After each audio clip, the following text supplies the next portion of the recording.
Good. I actually already had my coffee. 2 coffees, so that's why I'm also a little like, guys, thanks for coming in. Appreciate you dropping in. I never know with some of these powerhouses who's going to show up or how many's going to show up, so it means a lot to me for y'all to be here. We're going to be talking about I guess just essentially the big ticket item in real estate is lead generation. And I wanted to kind of preface on the front end a couple things. Essentially, the backdrop for our conversations, or at least hopefully, if you're having a conversation with me, is that real estate can be done like a bunch of different ways. You probably already realized this maybe in your experience in life, certainly in real estate. So many different personalities exist. You could literally like bump into anybody and everybody in one day. You know, you could run into the guy that's super angry. You could run into Karen. Sorry for Karens that are listening. But you could run into the nicest person in the world, and throughout the day, like, I have a spectrum of people that I just butt shoulders with that live their lives differently, that maybe operate differently. And so, what that means for your business in real estate is that your business can also look very different. The way that no one goes about business might be similar to maybe the way I go about business. Or come on in, man. Pop on in. It might be similar. You got Sharon in the middle. You can also pull it out if you want to have some distance between the two. But essentially, I preface that because there's also just timing in real estate also is different. And what I mean by that is it's so easy in real estate to compare and contrast with how somebody else is doing, how they're building their business, how they define success, and maybe when they achieve success. Barbara, you and I go back and forth. Have you gotten one yet? Not yet. Okay. How long? It'll be 5 months to 17th of this month. Okay, but you're plugging along, right? Yeah. So there you go. And so you're a great example of the tenacity of continuing to work hard, continuing to do the right things, because you've got people that it's been several months. Yeah. And you've got my business partner, Tommy Saviga. I think he sold the house in his first 2 weeks in real estate. It's stupid. It's actually pisses me off. Another guy on our team, Matt Rutledge, I think literally his first weekend, it was like a perfect storm, and somebody walked into an open house and was like, let's buy a house. And he was like, I know a guy, let's do this thing. So the timing and the storms and just the ways that real estate can ebb and flow, I would just say just buckle up, just kind of get your compose yourself in a sense of I need to be patient while doing the activities and the tasks that's going to move the ball forward every day. It took me several months to get the ball going for my business. I'm in year 4. I don't even feel like I've arrived or really where I want to be, but I'm just trying to keep plugging away daily. So I'm in the trenches with you because it feels like that most days in real estate. But backdrop. A lot of different ways you can do your business, a lot of different ways and a lot of different timelines when it comes to seeing things actually happen. And so don't necessarily gauge where you are, how good you are, your character, your business on Jack, the realtor, who might have started when you started or started after you and might have sold more, whatever it might be, right? Just give yourself some grace there. That's my backdrop. But with that said, I'd love just a quick intro so we know each other. But a couple questions to answer. Just your name, how long you've been in the business, if you've been able to do any business, and maybe what office you work out of. And this isn't like a pissing contest. This is just, again, backdrop. But it's just like, hey, this is where I am. But it helps everybody in the room get bearings on where they are. So I'm Sean Gould. Work out of Carytown, sales manager here. Been in business for 4 years, my 4th year, and I'm coming up on about 100 houses closed. So that's where we are. We'll go left. All right. I'm Mike Hunter, and I'm in the Mechanicsville office, and it's been 3 weeks. Cool. Awesome. I'd love to tell you I sold 3. I would love that too. Very cool. Awesome. Thanks. I'm Brian Jones. I got my license. It finally posted in January, so I guess we're coming up around 7 months-ish. Okay. I've had 2 houses that have officially closed. I have 3 pending. Hoping to get another one this afternoon. Just waiting to hear back on it. Cool. Work with the Mike Chanel group. Yeah. So it's been great so far. Cool. You know, it's definitely a slow start, and it's definitely not where I want to be. But just trying every day, making the calls and stuff. So, Yeah. Yeah. Dude, that's awesome. Thanks for sharing. That's great. I'm Judy Peters, Judy. and I'm out of the Mechanicsville office. Okay. And I've been licensed since April. Great. And I haven't Well, started then, anything. okay, awesome. Yeah, fantastic. Yeah, so that's relative, that it's Right. been slow. And I'm Barbara Hayden, I'm out of the Carytown office, and as I mentioned before, the 17th of this month, it will be 5 months that I've had my license posted. But let me correct myself, I did have a listing, I had an open house 2 weeks ago over in Mariga. I had a cash buyer, and I went to offer it, and he had already accepted another, so I did have something, so Oh, that's a that's good thing. awesome. Yeah, we're in contract. That's Yes. awesome. Cool. Very cool. Are you still working with that person? Yes, I am. Yes, I Perfect. There you go. am. She said that she's going through something now and she will be looking again, but I'm working with her every week. I'm speaking with her. Yeah, great. Awesome. So that is something. Yeah, that is something. I've never had a cash buyer. Yeah, I mean, Wow. that's awesome. I was gonna call you that night, but it was late. My answer is Depends on depends on how they Yeah, family side, my husband did. So but when the seller told me that he had already accepted accepted all, something. it's a good thing, because I don't know how to do a contract. Oh, okay, that's fine. Great.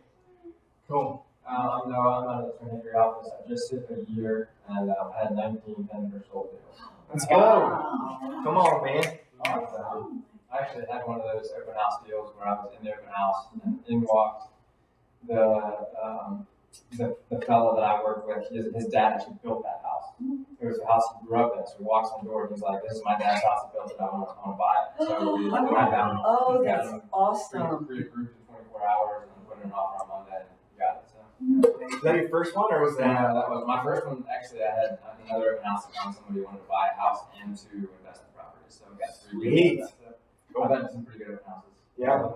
By the way, I'm open to all open houses. Me too. Me too. Come on. That's my plan. Good. Yeah. That's awesome. My name's Brandon. I work with Noah over on Kenpo with Andrew. Yeah. Out of the Twin Acre office.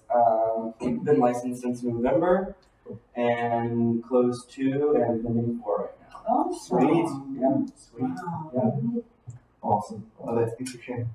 My name is Jake Sklar. I work at the Mechanicsville office. I've been licensed since about April.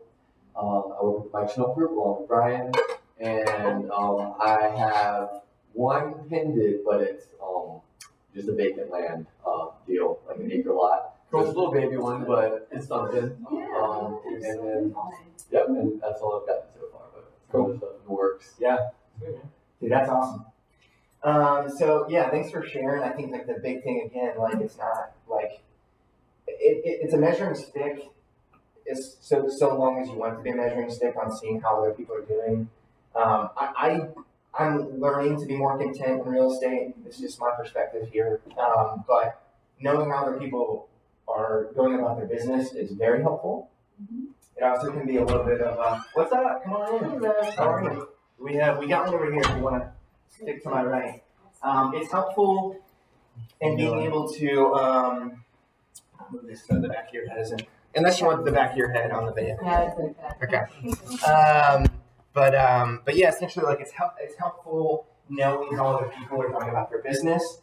Try not to let it negatively affect just your business, your day, your life. It can do that. If you're human like I am, it can have an effect. So, but I appreciate y'all sharing that.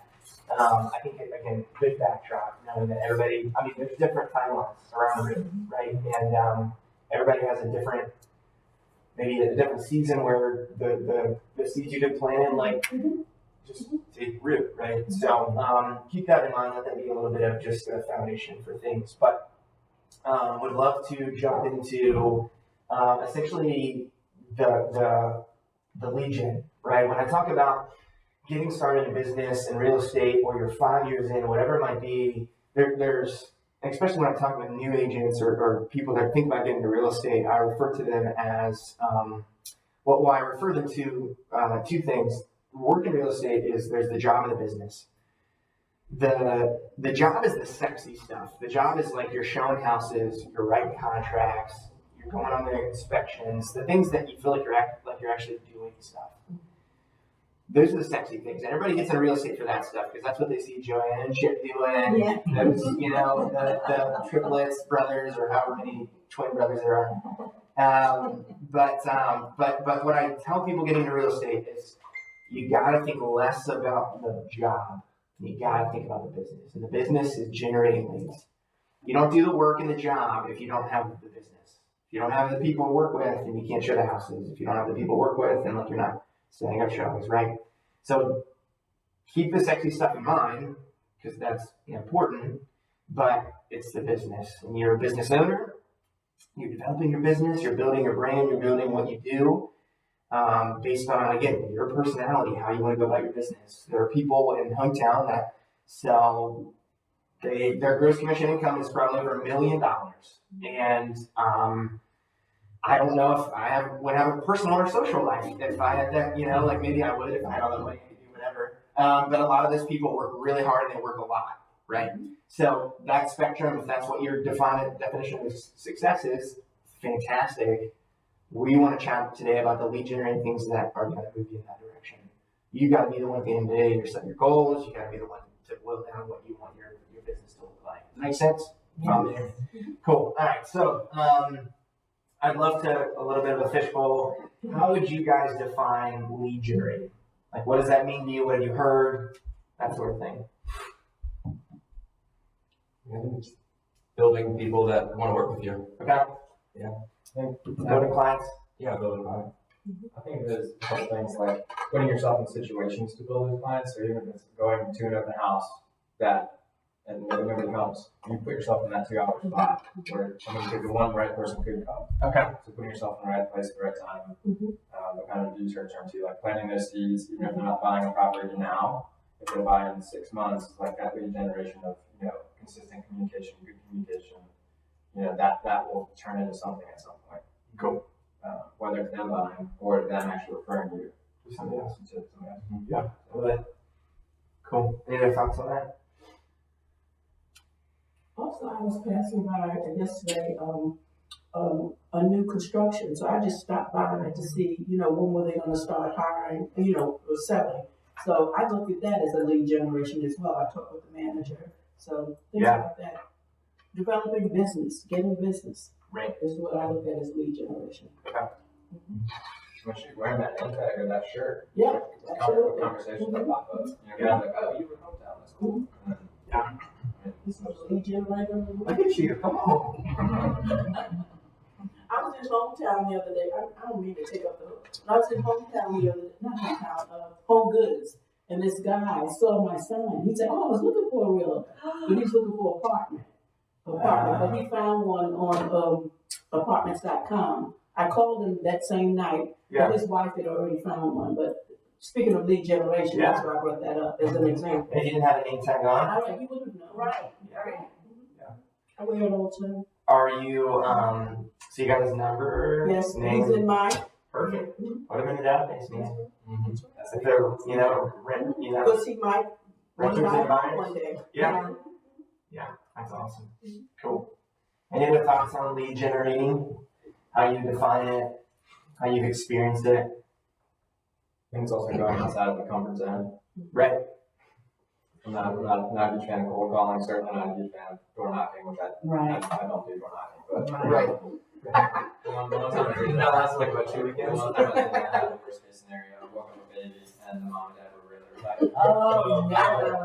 You and I would not for sure. I was this, but yeah, so I don't, but I mean, putting myself in uncomfortable situations, like make 1 or 2 more phone calls than I want to, or call somebody that I even called last week and left a message or anything, or even reaching out to community and friends who, like, I don't want necessarily be super salesy, but it's business, Yeah.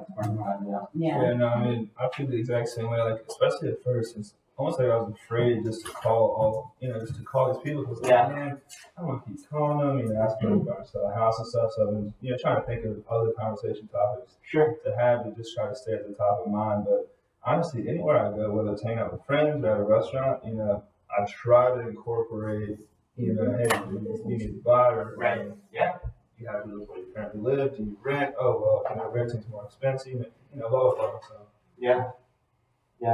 Having conversations, bringing real estate into it. That's great. Also perspective, I think I always assume the worst. So perspective is the worst case scenario, all they're gonna do is say no. Right. Like, hey, no, like not interested, or we've already got somebody, or right. So it's like, okay, cool, I'm super pumped. Second gen is now. Right. That's worst case scenario, right? In a way.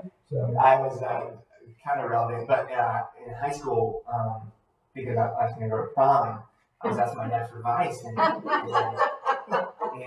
I equate to buying real estate to taking a girl to prom. And he was like, Sean, what's the worst she's gonna say? What's the worst she's gonna say?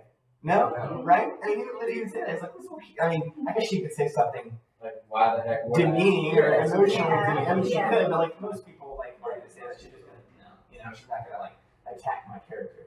Hopefully, but I think that's a great point. Like, you gotta introduce it, and then if it's not received or they say no, that's okay. But like, you actually don't know what somebody might respond with until you present it. And there's been some times I've missed out on business because I didn't ask for business from that person, and that's okay. That's a learning curve. That's a big learning curve. So, any other thoughts on lead generating, just as far as kind of how you would define it, what you've experienced? These are really good thoughts. I'm gonna actually put this over here because I'm gonna write some stuff on the wall. Actually, we'll put it over this way. Cool.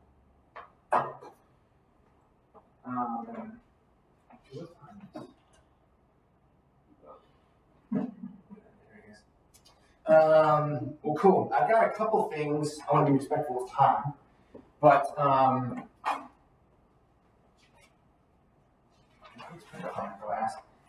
I don't love being behind y'all, but you might have to just turn your chair a little bit. Try to do it here so you don't have to. Sweet. All right. So a couple of questions that I've got for you, and you can, if you want to actually take my seat, so you're not like red bill, you can do that. Sweet. It's a little easier. All right. So let's talk like lead gen. We've got kind of a good definition. I'm also mortally, I'm like so afraid I'm gonna spell something wrong. So like if I do, just don't tell me. I'm just kidding. Actually, my handwriting's okay. I'm not too bad. We've defined what lead generating is, but a big one. I'm sure why you showed up, and I'll be honest with you on this one. I don't have like, hey, there's just not the secret sauce, kind of a Space Jam reference. Like, if you do this, then you're gonna close 12 deals a year. But there are activities, I will say, that if you are diligent with those activities, that I truly do believe, just from experience, that they do lead to closed business. Now, I don't think there's a magic number or whatever, but I think, again, it's a numbers game in real estate. If you do something consistently, and you do it frequently enough, you'll see business from it. But I would love just to spitball, like, what are ways that you personally have tried to generate business? And, an example mentioned earlier, we'll go ahead and throw this one out, would be open houses. That's a lead gen activity. What are some activities that you would define as like lead generating? Popeyes. Okay. Popeyes. Notes. Calls. We got some Buffiniites in here. Some Buffini lovers. Sounds like a hometown group. Door knockers. Door knockers. Mailers. Door knocking. Mailers. Coffee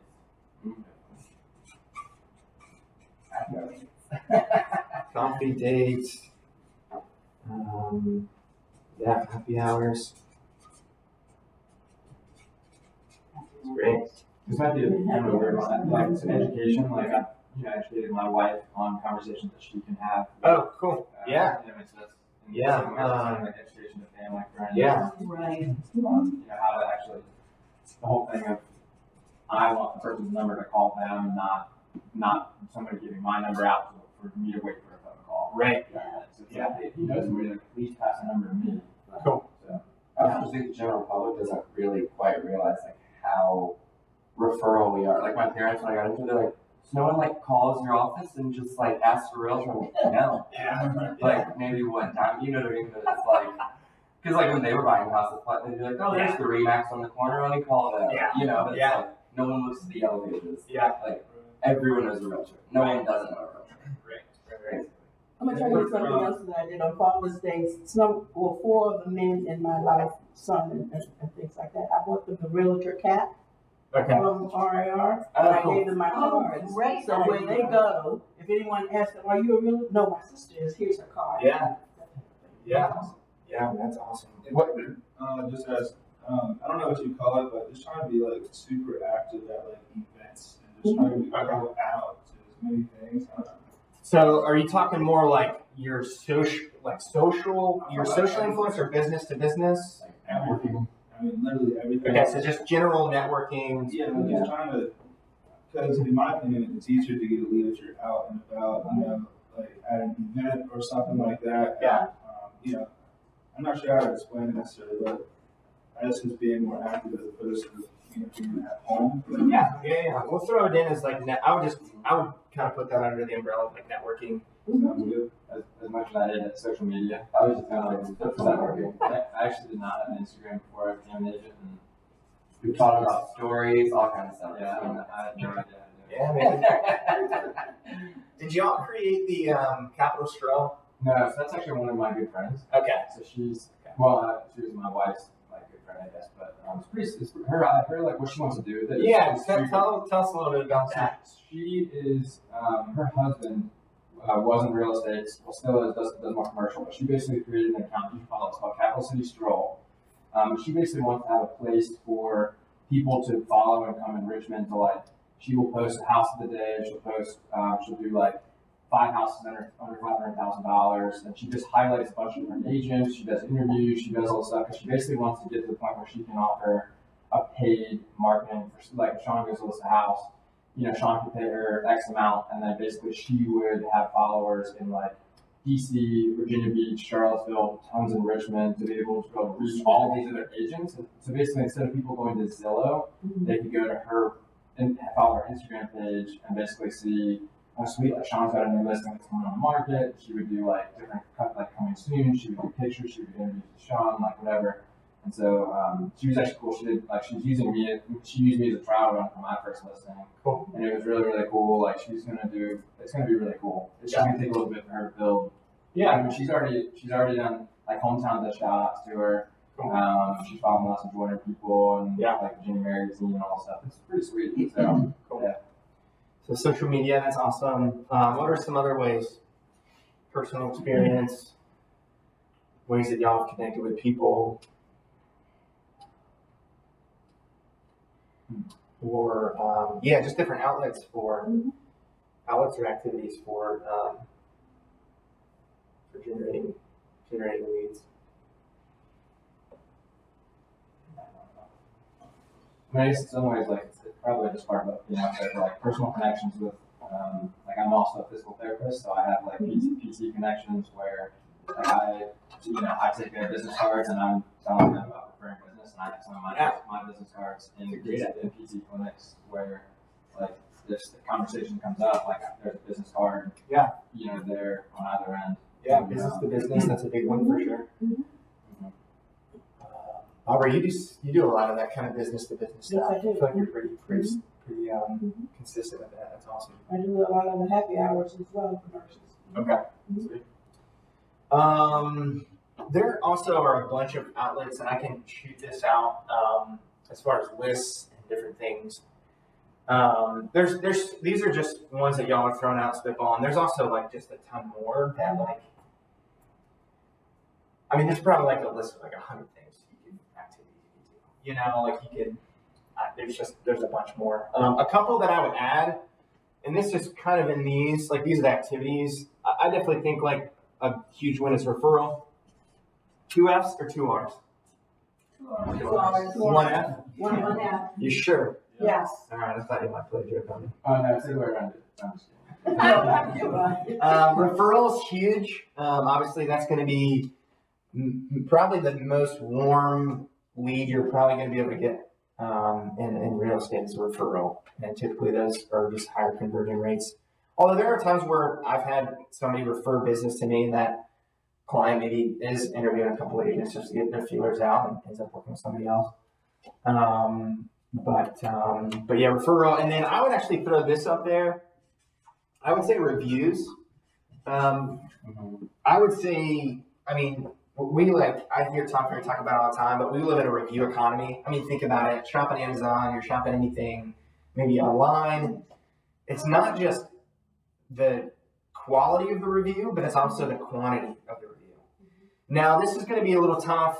You know, some of these are also like a little subjective because it's like, okay, if you're brand new in real estate, I don't have any like reviews. Like I haven't closed enough business to where somebody can review the experience they had with me. What I would say is true. You're right in one sense, but can you reach out to people and spin it to where you actually can still get a review from them? I know Zillow has a review kind of category where people can leave you reviews. I would say Zillow's big. I would say like probably 90%, 95% of home buyers start their process online. They're probably on Zillow, and so a lot of people probably go to your page on Zillow and look at your reviews. Now, again, back to the caveat with if you haven't sold any houses, I can't get reviews. Well, actually, you can. There's like 6 or 7 different drop-down tabs where somebody can leave you a review if you just showed them homes. Mm-hmm. Or I forget what the other options are, but I had a client actually last night. I was following back up with her. We saw some houses about 2 weeks ago, and I reached back out and said, "Hey, Laura, just checking back in. Was curious, if you're back in town, want to see some houses." And she said, "Hey, Sean, we actually ended up buying a house in Stanton." So I was like, "Well, first off, we're not friends anymore, But no, I didn't say that. I try. I've learned to just say, I get it. Plans have changed. I'm not included. That's okay. But I thought it was a cool opportunity for a review plug and said, hey, I know we didn't get to work together on buying a house, but Zillow has the option where you can still leave me a review. So I haven't gotten a review from her. I don't know if we will, but hopefully having some leverage in that relationship, having given her some time, she would be inclined to leave a review.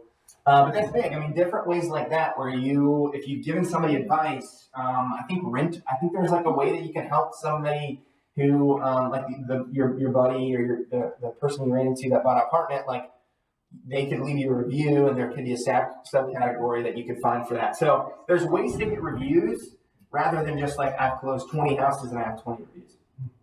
So I would definitely leverage that because so many people actually do look. Like, think about it. If you're, if somebody drops a name and you're like, do I know that person? Like you look them up on Facebook or whatever. It's the same way with real estate. Like people do actually genuinely want to know like what's going on with them, So that's a way to get in front of people and whatnot. So ask for reviews, try to create some opportunities for reviews.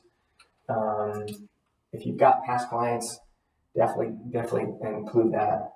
That's a big one. We've pretty much touched on it, pretty much all of it. I would definitely say like another category would just be your sphere of influence. Probably hear that a whole lot, which is fine. Definitely like do these things with those people. Business to business, definitely up there. That sort of thing. Any other ones you've personally found to be helpful? Anything else we haven't thrown up on here and mentioned? I would say this could go under that one, but I would just say like just the online space.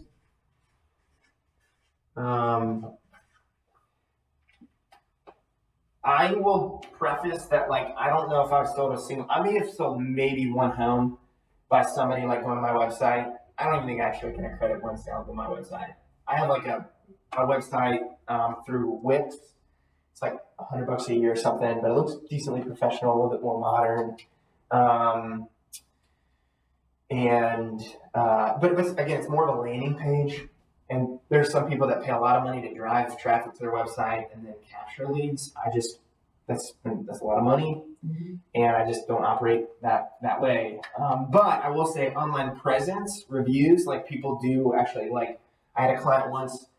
I didn't end up getting the business, but I sat down, bought him coffee. We did the coffee date, and it was one of them early on, just a business consultation, and we were getting started. And they're like, yeah, we wanted to meet with you because we saw one, it was referral, but it was also like, hey, we also saw your website, that sort of thing. But it was the referral that was like the lead generator. It wasn't necessarily the online, like, oh, we saw your website. But they like the website. It just makes you look more professional. That's, I guess, what I'm getting to. And the more, especially early on, the more you can just look like you're doing things, the more that you can, and not that it's like this veneer or this like facade that doesn't exist, like it's just like a hollow door, but it's like when you don't have much closed business, that's okay. Please hear me say that. Like, it's not like you can't, you got to start somewhere. But just key in on things that are going to help you. Presentation, I guess, is what I'm trying to get to. Presentation's a big one. With online space, like, you being on Tommy's team, right? Do you guys have that website as well as, and then you have your $100? Yeah. So we've got like a team website, but then I have like my personal website. Okay. Great question. And like, I mean, and it sounds like you're kind of saying that you don't find that super useful. I don't find it useful in the sense of like lead generation. Like it's a potential landing space. I haven't been able to critique it and to fine tune it enough to actually become like a big lead generator. Is it something that you have on your business card, like that website? Yeah. Or is it also something where like if you're talking to somebody you know well enough, you're like, hey, like, check out my website, my listings come on there. Right. I also, it's like, right. You use I drive actually more people to my Zillow page. Okay. I drive more people to Zillow because that's where they get. Because I mean, the thing that it gets realtors are so bad at tooting their own horns. Like we don't know how to do it, Like we're honking on this horn, we're pulling the train whistle. We want to make all this noise so people see us. Because what does that mean? Well, maybe have more business, we'll make more money, and we get to do X, Y, Z, right? I found that this is again how I operate. I like to market to people the way I kind of like to be marketed to. And so I try to take myself out of the picture as often as I can. And it's tough because it's like, okay, how do I boast? But like, I'm braggadocious, but like, how do I not make it all about me? How do you stay humble, right? Because I think it matters. Again, people are going to market how they want to market, but that's just me. And so when I drive people just to reviews where somebody else is tooting my horn, it does that effect. But it's not me over here like Shawnee two shoes, But I actually direct more people to Zillow. Because then they can see the houses I've sold. If there's any actives, pendings, closed, they'll see all that info there. That's been more effective for me. Cool. Okay. So this might be a dumb question, but how do you get an account in Zillow? So it's free. If you've got a real estate license, you create your account on Zillow. Register with them, create the account, and then you essentially can go in there and begin to record past sales. You can get a link to send clients or friends or family to leave you reviews. Okay. Yeah. I asked my wife to leave me a review because we bought and sold a house together. Yeah. And sure enough, Lindsay read a review and it's on there. It's 5 stars, and I pretty much copied and pasted what I wanted her to say, and it's awesome. So that's a great review. Anyways, there's so many caveats and avenues to get some of these things. But again, what that's gonna create is presentation. And a lot of lead generation is presenting yourself in such a way that people are attracted to you, maybe physically, but more attracted professionally. Like, oh, they're doing something, they're moving their feet, they're working hard, they're doing stuff that like could lead to business. I would also say like online space, you can throw a website in there. Zillow, Realtor.com. I think just anywhere that you might have to be able to create a presence, you are creating. It's one more fishing line that you have out in the water that potentially could snag. Does that make sense? You tracking with me on some of that stuff?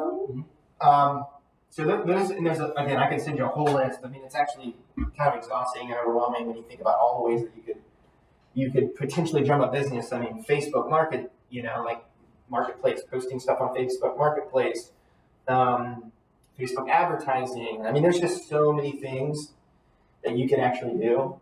And what I'm gonna give you an encouragement on is don't try to do everything, please. You're gonna be really bad at a lot of things, but be really good at like 5 or less. Be really, really good at 5 or less. Try not to exhaust yourself with trying to do all of these or more decently well. Just do 5 or less really well. You also have yourself in there. You kind of, I know like sometimes you a bit because my team is really huge a bit. Yeah. Like a schedule of, how many calls you're making, how many notes you're writing. Yeah. Like, I mean, are you actually big with that? Yeah. So if you go in my office, my goals are up on the wall. I've got my why, I've got my mission, I've got my vision. Just like, hey, this is my year, 2021. This is like, I'm gonna try to look at this every day. And then I break down, I've got my goals on there as far as how many houses I want to sell, the volume of each closing. Again, there's things you can't control. And then at the end of the day, the statistic on how many conversations I need to have every day to potentially hit that number. You could do 50 open houses and not have anybody walk in. That's a good client. You could walk into one open house and get you got 3 transactions off of one client working at an open house. It's just more of a numbers game. If you do something again enough, you've got more opportunity to catch a client. But my big one is 6, 3, and 1. I think 6 conversations, 3 notes, 1 pop by. Yeah. That's daily. What? That's every day. That's every day. I will say I'm not great with the pop buys. I haven't fine-tuned that enough. I haven't made it a priority. It's just, to me, it's easier for me to write some notes and make some calls and then just go about my day. Pop buys take a little bit more logistics. I've tried and gotten like stiff arms with clients like, hey, let me grab a coffee with you. And they're like, I just can't make it with my work schedule. Or like, hey, I got the kids these days. So I need to be better about pop buys because I think I'm pretty good when I get in front of people. But I'm just struggling too because like if I'm thinking about people for fees, like 5 through 1 maybe. Yeah, I think it's something like that. Yeah. So, but like if I try to do 5 phone calls a day, I mean by the end of that week or the second week, imagine we don't have enough people to call. Right. Exactly. Like a lot of people on our list are kind of like, oh, maybe we want to buy in 6 months. Right. Reach out in 6 months. So they're kind of off of my list for a little bit. Sure. And it's like, well, if I genuinely did 6 calls a day, right. I mean, I would run through the people that I really could make useful calls to in that short amount of time. Right. So then it's kind of like, all right, sweet. Well, now I'll just take a little bit of time off. I don't know. And that's just It's like that would be that's where I struggle. Well, here's what I would say. That's a good point. And when that's an issue, or you're running, you feel like you're hitting a wall, or I've touched everybody I can touch, and I don't know who else to touch. Like it just sounds kind of weird. Like I'm touching everybody, I can't like touch anybody. You gotta keep these things spicy. That's true. The big thing is going to be creating new people to come into the database that you can make the extra call to. If you're finding that you're hitting a wall and you've reached out to everybody that you can reach out to, my default is to then get back into a space where I can make some more connections. And I often think, we often think about like lead generating or a prospect. There's a difference also between a prospect and a lead. I don't know if like you've ever thought about the difference between those, but you hear the 2 terms, prospecting and then you have lead generation. Prospect, I mean, this is essentially like a lot of this actually is prospecting because you're prospecting, you're mining, you're digging up the soil to see if you find something.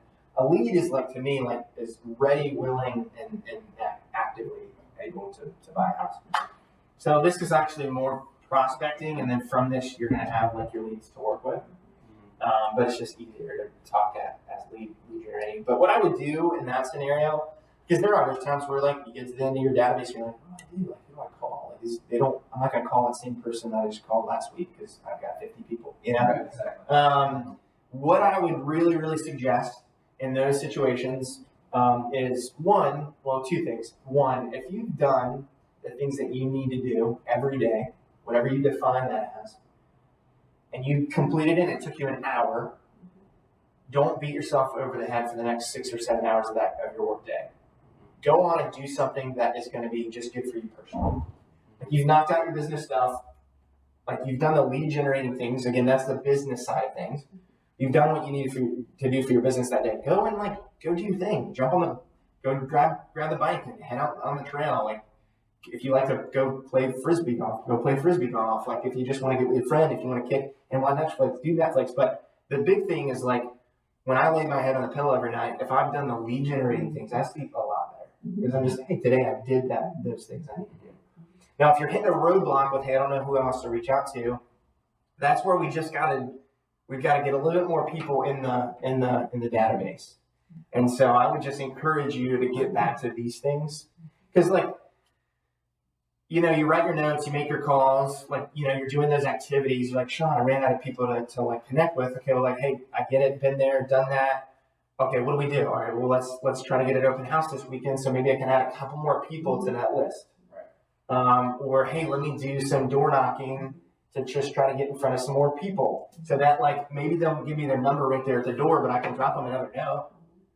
You know, mailers, I mean, that sort of thing. Like, I think like, again, you just got to be a little fluid with your business and what you're willing to do.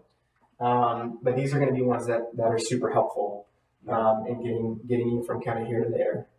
The mailers, they are, and I've only gotten these myself it's to like occupant and then the address of the place. Right. I mean, do you have to have the people's names to do mailers? Can you put those mailers in paper boxes? You can pull tax records and get their names. Okay. You can pull the area. Like I pulled my neighborhood and I have their first and last name and I hand address it. Awesome. So it doesn't look like it's just a postcard that they're going to go. Right. Like it looks like I did it in the size of like a Christmas card. I did it around Christmas time. Cool. So there's bamboozle, you know. That's awesome. Yeah. But like, they were thinking Uncle Jimmy sent them, you know, Christmas card. Might have money in it. Yeah, there's a way on the MLS that you can get over to the tax information and you'll see whoever their first and last name of, you know. Well, it's pretty cool too. I mean, he did like something where it was like, if you reach out to me on Instagram, I'll buy you a coffee. Yeah, He gave me coffee on there. He gave us He does not get their Instagram. I said, follow me on Instagram, DM me, and I'll give you a coffee. Nice. So I thought it would work way better than I should have done more. I only got one out of it. I did to the preserve right in Scottsdale. Yeah. Like those kids are paying $1,800 for an apartment. They can pay for a mortgage. Yeah. So whatever their parents paying for it, I don't know. But yeah, Daddy might be paying for something. Probably. But anyways, yeah, it was like just figuring out ways like, okay, well now I've got you at least my Instagram. Right. So I should have been more consistent. I should have done another, like a Valentine's one or whatever. Yeah. But I did it. It was like New Year, New House. Yeah. You know, kind of like the New Year, who it is. Sure. Type of planning things. Yeah. So yeah, just thinking of like cool ways to stuff like that. Yeah. And I would say too, like, truly, like, if there's anything you really take away, like, pick the ones that you like doing. Mm-hmm. Like, some people don't like open houses, and so they don't do them, and that's okay. Because they're going to maybe be freaking awesome at coffee dates, and they're going to be ripping some caramel macchiatos and, you know, connecting with people at Starbucks, you know? And that's awesome. Like, whatever, again, like, you need at least three. You need at least three, like, foundational, hey, these are the pillars of my real estate business. These are the activities, and this is where I'm going to kind of camp out, 3 to 5 at least three, hopefully more towards 5. Do those really well, but pick what those are, and then, like, that's what you're going to stick to day in, day out, week in, week out for that year. Because that's going to just make you more, you're going to fine tune each of your activity. You're gonna fine tune the ways that you generate business. The way I do open houses now versus when I first did open houses is drastically different. The way I even approach people is drastically different when it comes to pop by, same thing. Notes, calls, the way I write, the way I speak, like those things are going to be fine tuned in such a way that is going to be a little bit more effective. I will say mailers do work. Has anybody had success with mailers besides Instagram? I've had I did some. We didn't put it on here, but geo farming. That's one that has actually been decently successful for me recently. I just recently, as in like this 2021, I started doing it. And geofarming and mailers are kind of in that similar category. Mailers is a little bit more broad statement. Geofarming is when you send a mailer to your neighborhood. And so this could be one that's helpful. I've got a listing right now under contract in Midlothian that it was a geo farm. Their house expired last year, and I didn't reach out to them because they were expired. I actually just reached out because I had a buyer looking at that neighborhood. And so I sent them, I think I actually sent them I don't think it was a mailer. I've been messing around with a platform that essentially sends a text message. I pay to get some numbers and I text the number. I get a lot of FUs and, a lot of FUs. But I did have a gentleman, he responded, was like, I'm interested. And we started chatting, and it was a year. Again, that was like a year ago that I kind of reached out. Not that I didn't do expireds, although that's another lead generating one. Mm-hmm. I don't have good luck with that stuff. I also don't have FSBOs on here that people love for sub owners. I just don't have any luck with it. Again, different strokes, different folks. But I have had success with geofarming, and that was from just reaching out and saying like, hey, I've got a buyer, qualified, ready to pull a trigger in your neighborhood. And he was like, ooh, tell me more. And so we just kind of started having that conversation and led to getting this house on the market. So, but again, do 3 at least minimum, and do 3 to 5 really, really well. That's going to be super helpful. Anything else you think would be worth having on here? Anything that you've had good experience with, bad experience with, lead generating wise? What would you say with your business is like your percentage of like the online stuff Business, yeah. that like bought it, like the Paid for advertising versus like the So low that's a great question. So my business partner Tommy, our team, we pay for a whole lot of Zillow leads. We pay a whole lot of just online, just in front of consumers. And we get a whole lot of online leads. I'll tell you, like, that's definitely an avenue you could go. It costs a lot of money, and the conversion is pretty low. I would say maybe 6 or 8% of the leads that come in we actually close. Right. So I don't love that space personally. I've closed plenty of Zillow business. We've closed plenty of HomeLight and Realtor.com business, but those leads need much more attention, much more qualifying, much more screening and proofing. That I would rather chase a referral. Mm-hmm. I'd rather get some reviews. I'd rather schmooze somebody, over coffee, over $6 coffee, than try to work some of those. But they do close. It is closed business. It is money. There is commission to be had there. Mm-hmm. I would say you gotta make a whole lot more touches with those sorts of leads to close business with those leads. I don't remember where I heard it, but if you're not reaching out to potential business, somebody else is reaching out to that business for you. Mm-hmm.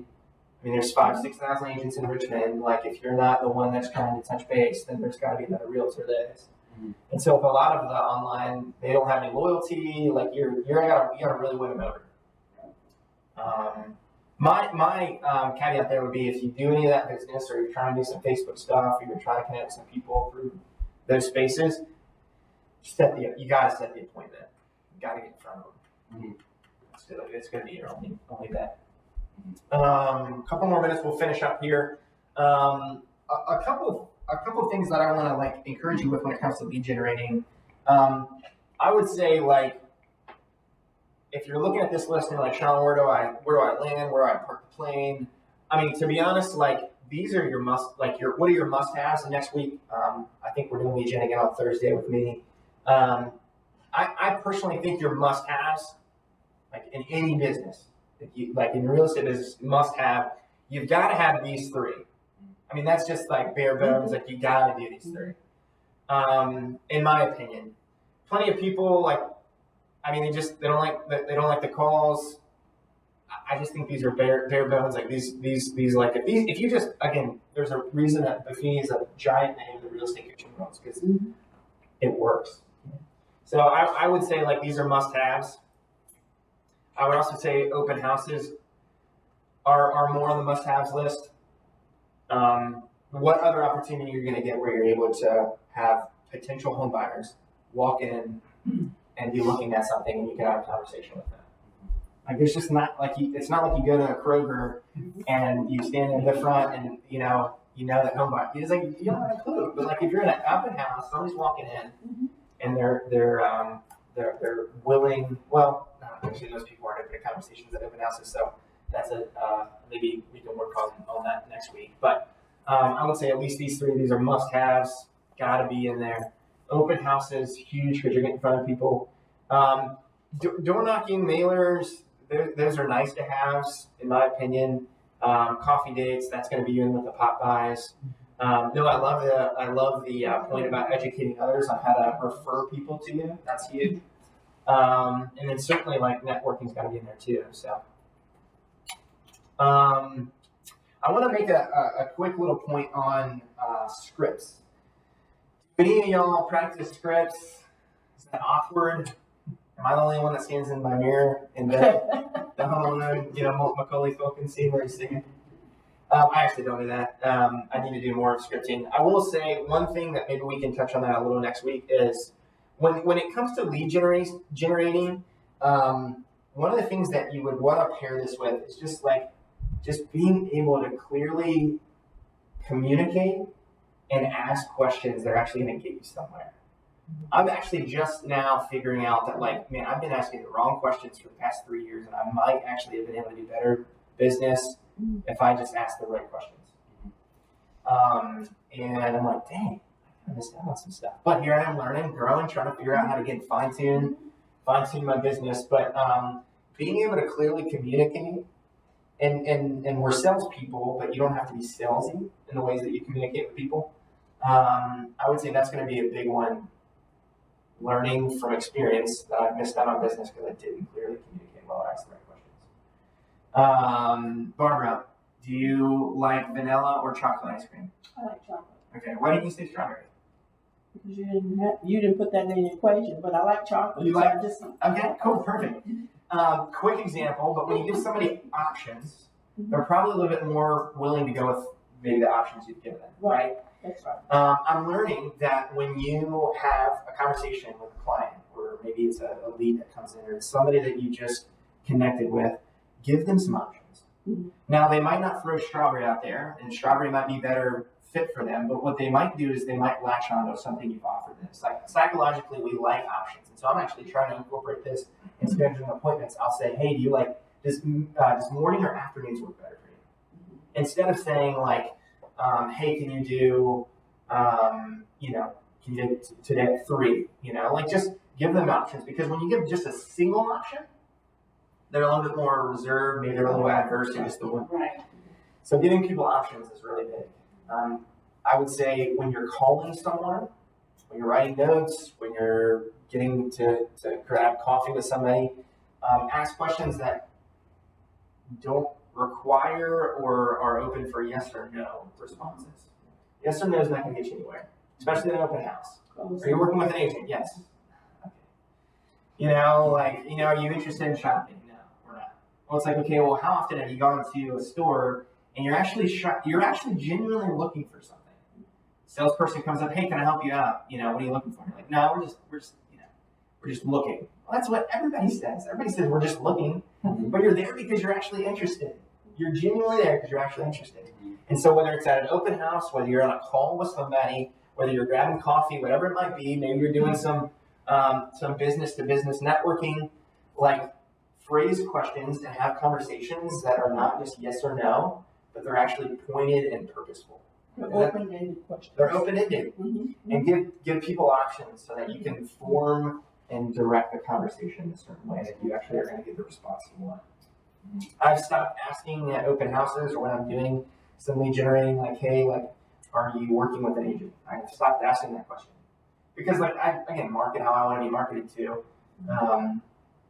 I probably would be a little adverse. That's a pretty aggressive question, right? You know, like, well, you know. But what I do now is like, hey, how have you been going about your house search? You know, like, are you having, you know, you doing some private tours? Like, you just shop on Zillow? Because that's super nonchalant. But what is their answer? Give me, basically. It tells me It's open. it's open, and then it tells me if they're working with an agent or not. Because if they're like, yeah, we're just shopping on Zillow, I'm like, okay, well, that probably means that you're not on an MLS search. So that probably means you're not working with a realtor. Because if the realtor knows what they're doing, that's probably step one. The bare bones of a realtor can do is sit you on an MLS search, right? If they say like, no, we haven't, we haven't seen inside any other houses, that might be a good one. You can also say like, hey, how are you going about your house search? Are you mainly going to open houses? And if they say like, yeah, open houses or what we're looking for, then you probably know that they may not be working with a realtor either. Mm-hmm. But that's just ways to get to where you want to be without asking like the aggressive, like, I'm out for you. I'm out for you. Cool. So again, I'm not much of a script guy, but I'm learning that like asking questions the right way actually does go a long way. I'm trying to think of some other ones that are a little bit more pertinent to lead gen that have been helpful.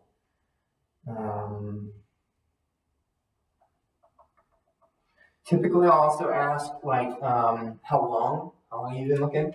Or like, how's your experience been when you're looking for a house? What are you looking for, or like that sort of thing.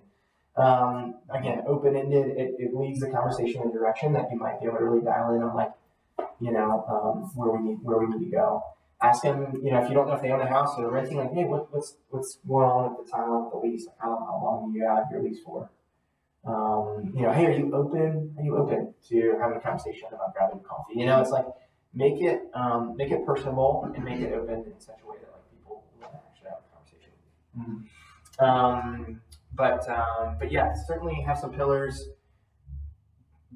Whatever it is, again, whatever it might be, do what works for you and what you enjoy.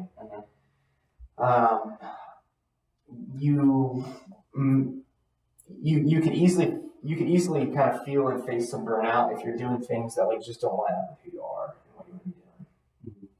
And so like if there's things on here that just like most people probably hate this one, like most people like aren't going to do the door knocking, But if like, hey, you want to throw something in, you got your AirPods, you got your headphones on, and you just go run a neighborhood, drop some mailers. Like, I'll say that I actually have closed.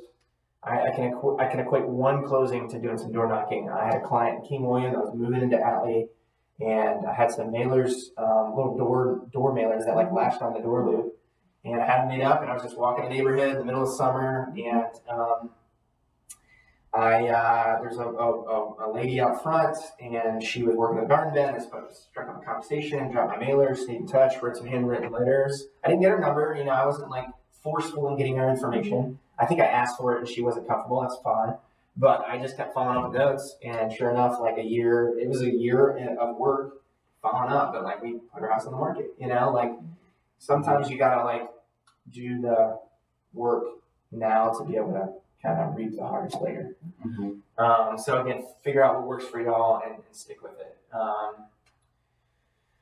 Any other thoughts? Wrapping up. I will ask this: is there any questions or anything that you're like, man, I'm getting started in real estate, I wish I had an answer for this, or man, I'm having struggle with this market, or I'm having trouble writing this in a contract, or anything like that? If not, that's okay.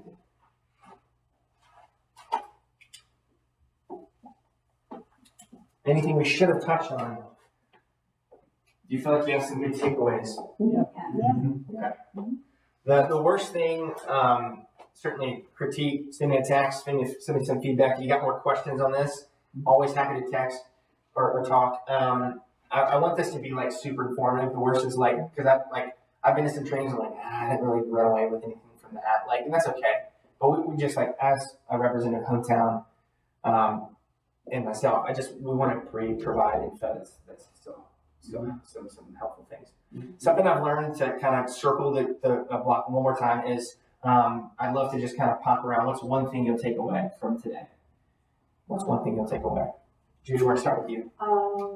Probably to pull out the things that you enjoy doing so that Cool. you will continue. Yeah, longevity, for sure. Okay, great. Other ways of lead generation, the things that you put on the board, Cool. other ways that I didn't think of. Okay. And then it sort of jogged my memory, door knocking. I do a lot of that when I run in the neighborhood. I just, I actually didn't know I was a realtor or that type of thing. I just make up little things. Yeah. Do you reach back out to the people? Yes, I do. Good, Yes, I perfect. do. Yes, I would say that is But their name is on the thing, and I have their Right. number. So Yeah, that's great. I would say that's small part of my caveat. mailers. Right, yeah. Caveat to that is follow up. You gotta follow up. Gotta follow up. I have lost countless amount of business because I just didn't follow up. Really bad follow up.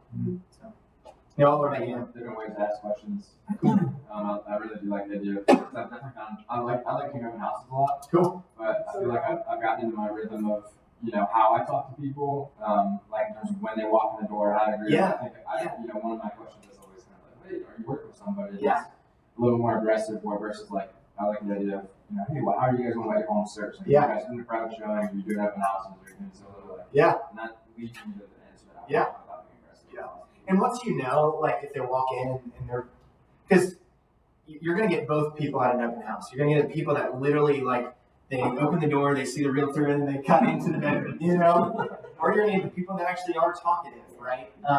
Regardless of who you're interacting with, asking those questions is going to get you to your answer. And if they end up saying, you figure out that they've written, I've been asking that question, and or one of the questions actually I've been writing is how long have you been shopping? Have you written any contracts? Have you run, have you written some contracts? And they're like, yeah, man, we missed out. We've written 5 offers. I'm like, you're working with a realtor. You're in good hands. I don't need to divulge any more info. I'm here if you need answers, but you can just move on, check that person off.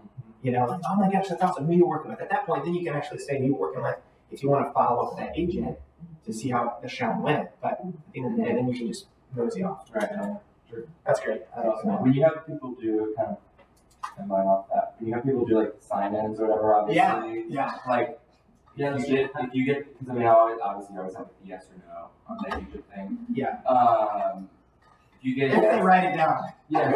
If you can get it write it down. Some people, again, that's a different What way. you're going to, if you're not being direct, instead of saying, hey, sign in for me, is Right. there any better way that you... So again, 4 years in, I'm fine-tuning open houses, right? I've found that I feel better about myself and about the open house, because again, you're chalking out a couple hours. You got to get to the open house early. You do the open house for a couple hours, then you're closing up shop. I mean, you gave up 3 to 4 hours on a weekend, depending on your personal lives. I don't know if you have family or what you do, or if you like to have 4 hours just to go to the river or something. That's what I'd rather do potentially instead of wasting time at an open house. If I do the right things, it's not a wasted open house. Does that make sense? Right. And so I think fine-tuning the open house and the conversations when people come in is going to go a long way. I am not great at getting people to sign in. I'll be really honest. I'm trying to be better. I haven't quite figured out, again, question asking hey, really appreciate if you signed in. I haven't figured out if that's the right way to ask it. I typically ask the questions on the front end. If I realize they're not working out with a realtor, then I really try to get their info before they leave. But I again, have this guy, and when they open the door, I'm like, hey, I've got some info over there. If you want to first shots at your info, Yeah. get yourself at home. Perfect. And then I'll circle up with you. I kind of just tell them. DA them that way? Yeah. Now, What's the percent? I mean, maybe you don't have a percentage, but do most people actually sign? almost all signed in. I feel like sometimes I prefer, it's great when you have that list and you're like, cool, there's 20 people the whole way through. Right. But I'd rather have 3 or 4, a slow and steady, because when I'm just a door open host, it's oh great, this agent's gonna get 30 offers. That's awesome for them. I got nothing out of it because it was so chaotic and so busy that all I was doing was guiding traffic, essentially, you know, and I couldn't, because I always am trying to like keep an eye on like who says yes or no, like on the, you know, on the paper, you know, for sure. But I mean, I feel like during COVID, it was, you could totally lean on like COVID tracing, write your name down, and like they couldn't really argue that, it's like, you know, the pandemic. But like now, like you can't really, but that was one, I remember one of the trainings we went to, they were like, use like or you can say like, hey, the sellers really want to know who's coming through. Yeah. Not your code, but it's like, Right, just have security of the seller. Yeah. Especially if they still live there. Like, you know, their stuff's still there. It's pretty easy to be like, hey, you just have the security of the seller. Just got down your info, at least one of you. Yeah. Whatever. Yeah. But I think it's pretty. There's always the ones that are like, yeah, whatever. Yeah. Or they'll just put their name, they won't put any other information. I'm like, okay, cool, I get it. You don't want me to contact you. Right. Or they'll put the wrong email. Oh, yeah. Yeah, are they like not legible? You can't read that. Yeah. But I was going to say the same as the question asking of because it is, I mean, getting them talking is totally like a big question that I've learned to start working with is like, what's the ideal scenario look like for you? Cool. Like how does that play out for you, whether that's listing your house or buying a house? Like getting to figure out what it is they want to happen and figure out how I can make that happen. Sure. Yeah, that's awesome. I like that. Yeah, I'm gonna write that down. You said, what's the ideal scenario? Yeah, like just kind of like when I went to a listing appointment, like I'm kind of like, how does this ideally play out for you? Like, and they're like, well, we want to sell, we want to use the market, and then we're going to buy at the river, or like we're, you know, like blah blah blah blah blah, whatever that is. So figuring out what they're looking for, what they need. Yeah, like then you know how to attack your approach with that. Yeah. So because if I'm just thinking I know what their situation is and I'm spewing, you know, because I'm an extrovert, so like my natural instinct is just like flat everything. Yeah. But when under Andrew, who's much more like analytical and like take it in, I'm like learning the power of silence. Right. And just you don't like silence at all. Even like the negotiating with another agent. Another agent doesn't like silence. They'll just start giving you information that you probably would have never gotten. Yeah. If you just kept talking to them. Yeah. That's awesome. I like that a lot. I'm gonna try that out this week. Also, one thing I learned today, I mean, it's good to just go back through all good lead generation activities. One thing I want to focus on more is the B2B. I feel like having a good B2B network of whether it's like your roof guy or, you know, kitchen renovation, it's always good to have those contacts, and there are people working with people that are going to be possibly getting the house ready or something along that line. So that's something I definitely want to get better at. Cool. Build that circle. Yeah, and you never know, they might, I mean, they're either a buyer, seller, or a referral or something. I don't know, there's a saying there, but like, they might, you know, necessarily not, or they could refer to somebody, or maybe you just keep in touch with them and they want to work with you. Exactly, that's cool. Mine. Actually, we need a polar bear intro for you because you didn't get to introduce yourself. Name and how long we all answered this question. Deepest, darkest sin. Name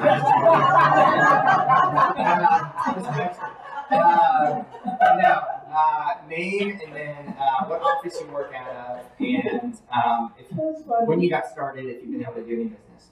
Okay, my name is Jakes. I'm working out of the mechanics office, and my exam is tomorrow. Oh, sweet. So you're green as green. I just graduated from South Carolina. Cool. So yeah, so Cox, go Cox. Yeah. Definitely the educating others, because I feel like I'm still, like I have a pretty good database. Are you from Richmond? Yeah, I went to collegiate. Okay. Over here, and so I have a pretty good database with all my parents, friends, my friends, families. Yeah. But I think definitely because my parents go out at least 3 or 4 nights a week. Just teaching or getting them to get my name out there as well as me doing that for myself. Yeah. Who was your plug with Hometown? How did you get connected with Hometown? I became friends with Mr. Schnault's daughter last year. Abby? Molly. Yeah, and so I wanted to do commercial real estate forever, and then my dad's in commercial, and he was like, this is not the time to do that. So then I met Molly, and then she was like, oh, you should talk to my dad, and then down here. Sweet. Congrats. Good luck with the exam. Yeah, thank you. I think, like, honestly, just how to ask the right kind of questions and stuff. Like, one at like the open house, but I liked your example with her when you're like, what kind of ice cream do you like? Chocolate? Yeah. Vanilla. Yeah. Well, you didn't mention strawberry. Yeah, that's one thing too, is you're just making all these calls and stuff like that. And I'm trying to work on trying to guide them to where I want them. Cool. Right? Yeah. So I think just giving them those options, I think, was extremely helpful. Cool. Yeah. Yeah, there's a big difference with being able to present like some opportunity and option. People usually will latch onto it in some way or another. But that's good. You don't have a name tag, I don't. I think the idea is Is it mine? it's mine. It can consume you, it can overwhelm you. Everything. Isn't it? Yeah. I think the idea of just learning to excel at a few things. Cool. Yeah, and a lot of this is going to be like drinking from fire hydrant kind of thing. Like it's just a ton. Take what works, take what sticks, run with it, give it a shot. The biggest thing is just going to be the follow up. It's going to be the execution, and then dialing in on that. But yeah. Any questions? Any extra thoughts? Appreciate y'all coming. Yeah, thanks so much. Thanks so much, man. Thank you.